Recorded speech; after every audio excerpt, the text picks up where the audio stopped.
Hallo, Päästeamet. Jaa, Haapsalust helistan. Meil on siin üks õnnetus juhtunud, 3 inimest on autos kinni.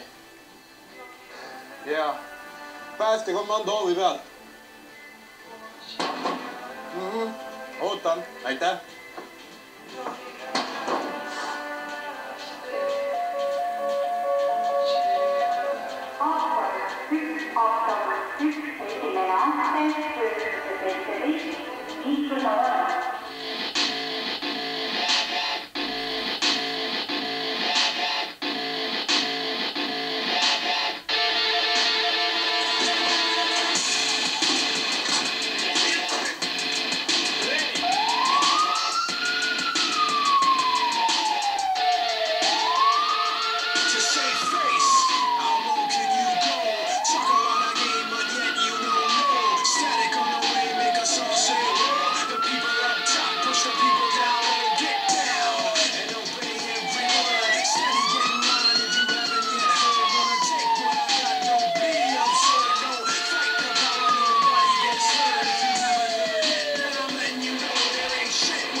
Päästjate roll on avalikkusele võib-olla kõige rohkem teada selline tulekahjude kustutamine.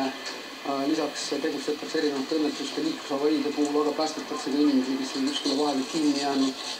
Samuti on meil pinnalt päästmise võimekus, ehk siis kui inimene hakkab hukkuma, siis päästjad tulevad appi ja üritavad teda päästa. Ja tegelikult teatud komandodes Eestis on välja arendatud ka selline erivõimekuste kompleks, ehk siis näiteks Haapsalu komandos on selleks reostustõrje võimekus. See tähendab seda, et erinevate nafta-õlireostuste korral on siia kogutud varustus, mida siis selleks otstarbeks kasutatakse.